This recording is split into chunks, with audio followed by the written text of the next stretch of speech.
joined this morning by Wye Council leader Michael Vincent. Mr Vincent, thank you for taking the time to join us this morning. Thoughts? It's obviously very sad that we're 3 weeks on and Nicola hasn't been found. Our thoughts are with the family. It's been a very difficult time for them, more than anybody. It's been quite difficult for the people of St Michael's as well, obviously, with all the intrusion and visitors and all of the other horrific things that have been going on around the case. So it's been a very difficult 3 weeks for many reasons. Social media seems to have played quite a role in this case. Definitely, yes. You've spoken then about the police being criticised. This investigation has been conducted so far in the public eye. Everybody seems to have a theory on social media.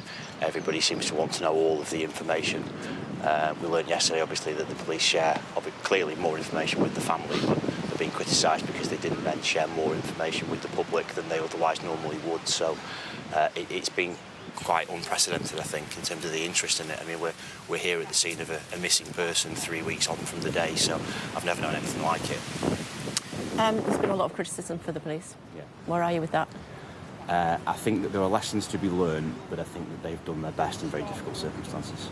Would you be content with that sort of information about one of your loved ones being out in the public arena? I wouldn't like it, but as we already know from the statement they put out yesterday, that was put out there with the knowledge of Nicola's family because other people were seeking to make that information public. That wasn't the police's decision. Their hand was forced. Should they have done it? Again, with the benefit of hindsight, that should be looked into for future cases. But I think they have done their best in very difficult circumstances. But if it was important to the case, should we not have known about it earlier? Perhaps, and that's something that perhaps has fueled some of the online speculation and some of the interest in the story. But again, I think that the police have done what they could in difficult circumstances. How surprised were you that they didn't cordon off this area as a crime scene, potential crime scene? Quite, but it's quite difficult to cordon off, I suppose. Being a public footpath and being people coming and going in the time between. Put a bit of tape around it. Perhaps, yes. Again, that's something for them to look into, to learn some lessons from that. How is this community going to start to rebuild from what's happening? Well, the community has stayed very strong. It's a very small place. Less than 1,000 people. Yeah, indeed. And they've rallied round. They've been incredibly strong for the family, for the children of the village. They've carried on looking for Nicola in the right way. They've carried on trying to raise awareness, stood on the highway and sort of held pictures of her to try and raise the memories of people who perhaps have driven past on that day. So the community has stayed strong.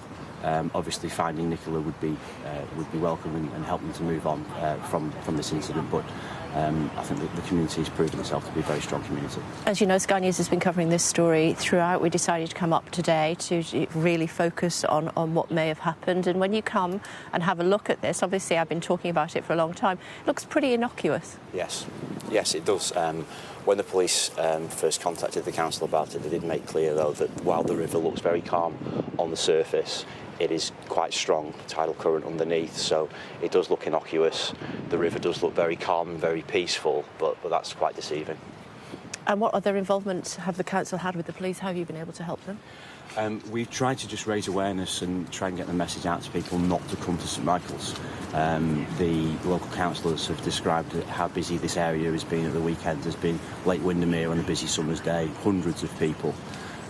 Tried to discourage people coming to somehow carry out their own investigations, which has been happening, and just to try to stop some of the more darker elements of the public's interest in this. Yeah, people being arrested for going into people's back gardens with flash torches in the middle of the night. I mean, you've seen that there's no houses immediately around here, but houses just nearby people have reported being sat in their living rooms in an afternoon watching television, and people coming up to the windows, peering in, trying the doors. It's been terrifying for them. These are typically elderly people, extremely scared in their own homes. The residents have had to employ an external security company. That's just not acceptable. Didn't know that. No. OK, and how are they? Have you spoken to them? The local councillors have kept in regular touch with residents. Again, the community has stayed strong. People have typically stayed strong. They've been very resilient in these sort of difficult times, but they have found it very upsetting and very distressing.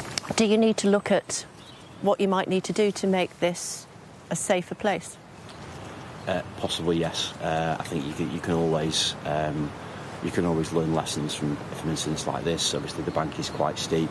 There's getting the balance right, though, between what is potentially one terrible incident and people's access to the river and the ability to walk and to fish and to do all the other things that they want to do on the river. So, but it is something you're going to look at? Yes, I mean, we aren't necessarily would be responsible for fencing it off as a borough council, but we would work with partners to look at what we can do across the board to make the River Wye more safe for people, yes. It's good to talk to you. Thanks for taking the time to join us. Bear with me 1 second, if you would, please. Thank you.